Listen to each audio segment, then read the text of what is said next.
So, Roland, Donald Trump is also speaking to members of that coalition. As you know, he's trying to appeal to African-American voters. No, he's not. He talked about it. Well, he talked about it in Flint, Michigan, and I'll get your take. But I want to play you this moment because it was one that caught a lot of attention yesterday. Trump, now this morning, lashing out at this pastor in Flint, Michigan, who stopped him from going after Hillary Clinton at a speech in a church. Here's what Trump had to say earlier this morning. Listen. Mr. Trump, I invited you here to thank us for Okay. not to give a political speech. Okay. Even in that audience, the treatment was great. But something was up because I noticed she was so nervous when she introduced me, and when she got up to introduce me, she was so nervous. She was shaking, and I said, wow, this is sort of strange. And then she came up. So she had that in mind. There's no question about it.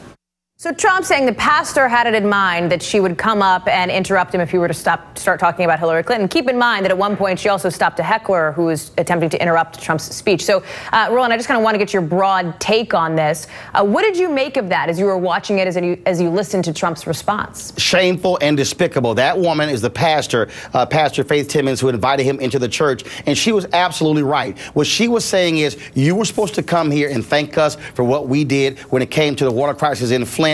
They wanted to know what he was going to do about that problem, where you have a Republican governor, Snyder, there, and they still have those issues where the children there are going to be tested for lead for the rest of their lives. It could impact their children. Women have lost babies. And so she was absolutely right. It's despicable for him to make those comments about her because she allowed him to come in. She could have said no, like the mayor of Flint did in terms of a tour. And so he should be far more respectful of what that woman did. Armstrong Williams, who was business manager of Ben Carson, helped set that up. He texted me that video this morning, and I'm sure Armstrong Williams and Ben Carson are telling Donald Trump, don't you dare say those things about that black female pastor, because here's the other piece. African-American women and Republican officials told me this personally. They hate the GOP more than anybody else. The one thing Donald Trump does not want to do is tick off black women because they voted at a higher rate than anybody else in America, 2008, 2012. Trump, you might want to leave the sisters alone.